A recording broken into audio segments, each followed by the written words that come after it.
Winning equal endgames. Magnus Carlsen does this all the time. It's what makes him the greatest chess player on earth. I did it recently in one of my games, and I'm going to teach you guys some tips so that you can win equal endgames in your own games. Let's jump into the game. This is from an over-the-board classical event. I have the white pieces, and we start with what's called a Catalan. As soon as you see g3 with these pawns up against d5 and e6, that's a Catalan. And black plays what's called the closed Catalan, putting all of his pawns on dark squares. And now my plan is to play for pawn to e4. I want this triple pawn center. That's one of the common ways to play for an advantage in the Catalan structure. Bishop b7, e4, knight a6. And my opponent was blitzing out these moves, so he knew what he was doing. And he also has a pretty solid structure himself with the pawns on c5 and d5, fighting against my three center pawns. e5. Now, after my opponent played knight to d7, I was starting to feel a bit bad about playing e5. The reason I played e5 is I wanted to play for the win. You see these two pawns, they point towards black's king. That can sometimes lead to a kingside attack. Now, one thing that I've been working on is trying to balance how strong pawns are compared to the activity of your pieces. So here, the knight on d7 is cramped for black.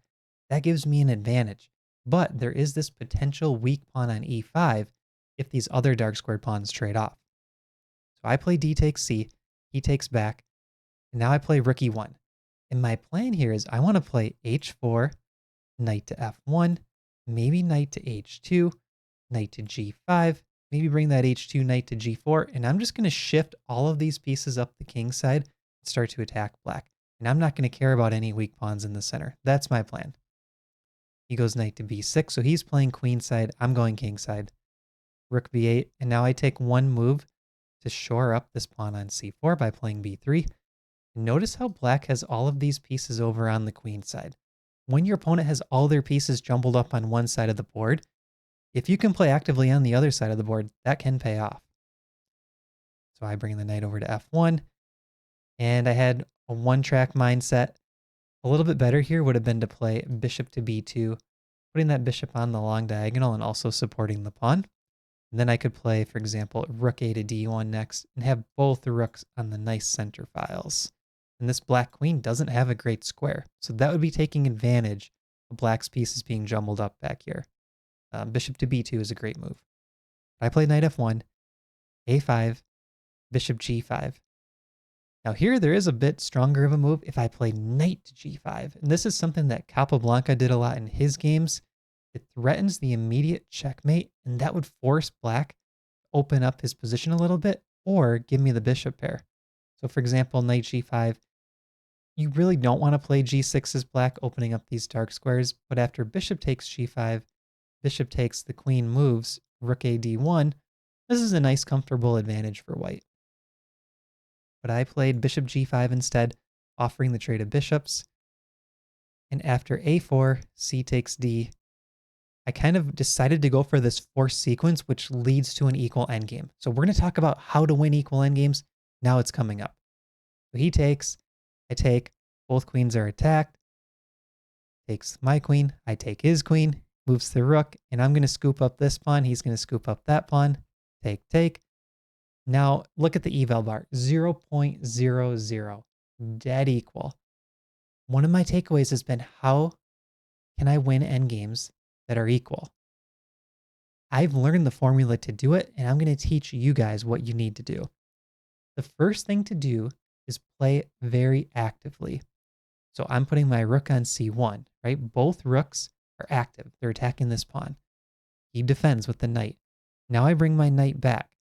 What I'm thinking here is this bishop on g2 is never going to be an active piece. It's my worst minor piece. And his bishop on b7 was doing a good job controlling a lot of squares in the center. So I get rid of my bishop that's not active for his active bishop. Now he plays g6, knight c4, going for activity. Knight c6. Now at the moment, it feels I'm a bit passive, right? Because his knight guards this pawn, his knight attacks this. My knight's stuck defending, and these rooks aren't any longer attacking the c pawn or really threatening to win that pawn. So I had a new plan. I'm going to attack kingside, and this is coming into step number 2 on how to win endgames. First, you play active. Second, you pose your opponent tough questions.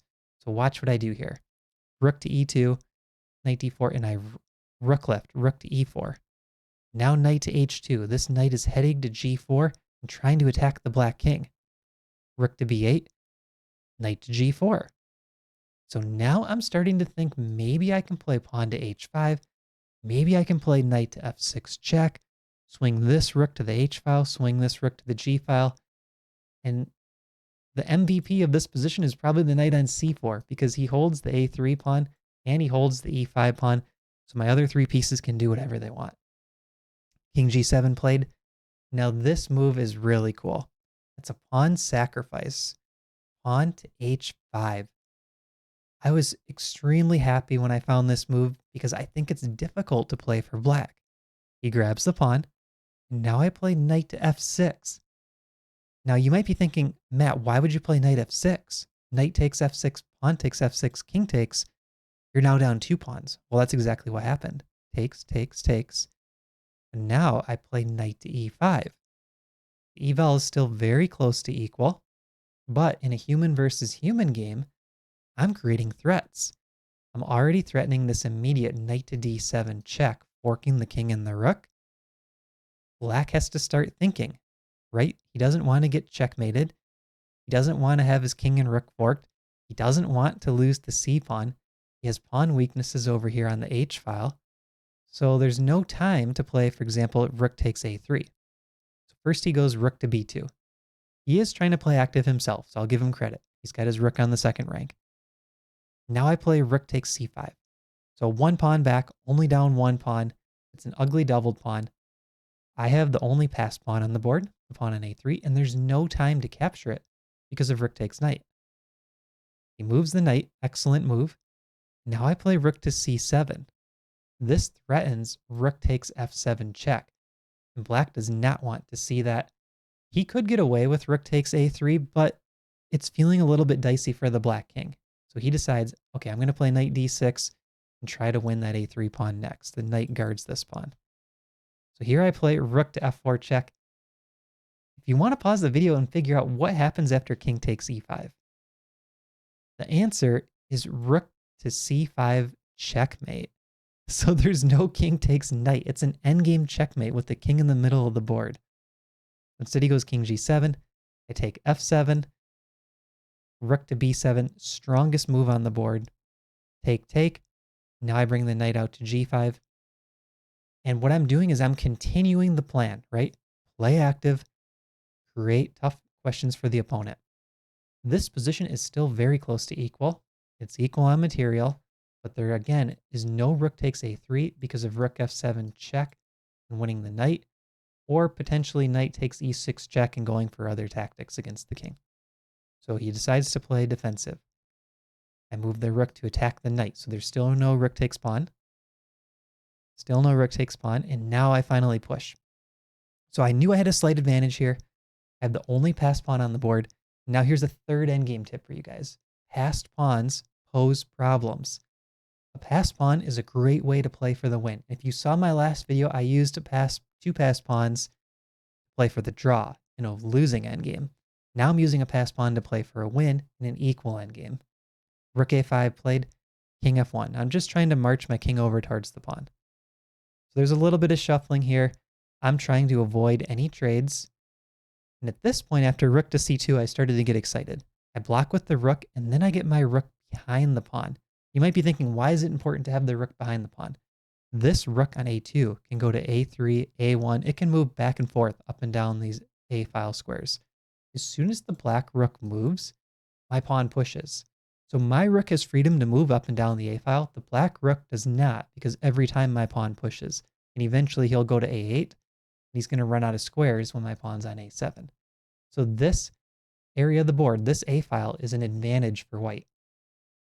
King e3. He's bringing his knight over to attack my a pawn. And at this point, there's a critical decision. Do I play a move like knight to c3? Defending this pawn twice, knowing that it's attacked twice. It's passive, and it's a dead equal position. I need to play active. and I need to pose tough problems for my opponent. So I'm actually going to give him the chance to win my passed pawn coming up. I play rook to b3, attacking the knight. Now, he could simply take. Knight takes a4, but it's scary. I can play rook to b7 check, and my knight already guards these two squares. So that black king would have to go back to the 8th rank. A fourth rule to winning endgames is put your opponent's king on the 8th rank. You could also make an alteration to this rule, put your opponent's king in mating nets, which I did earlier, a potential mating net. You want to put the opposing king in vulnerable situations. So here are the rule recaps. Play active, put your opponent in tough situations, pass pawns, pose problems, and put your opponent's king in a vulnerable situation. So now, after rook to b3, he retreats his knight. And I play rook to b7, pinning the knight, and there's no rook takes a4 because I could play rook takes his knight check, and then knight to c5, which forks the rook and the king. So that would lose a knight. He moves the king back. And a key point in endgames as well is that players get low on time in endgames. So save some of your time for endgames. I play knight to d6 check. There's only one move in this position that holds the draw.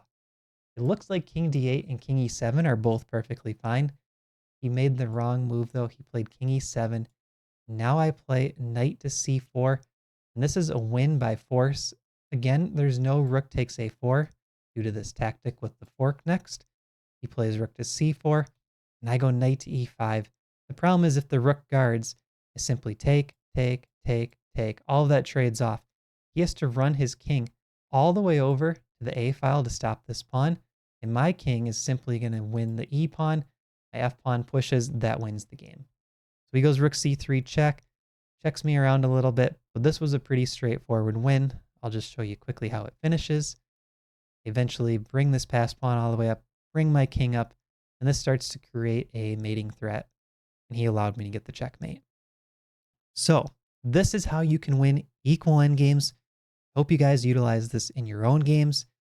Make sure to leave a comment. Let me know what you thought of this video, and I will see you in the next one. Thanks for watching.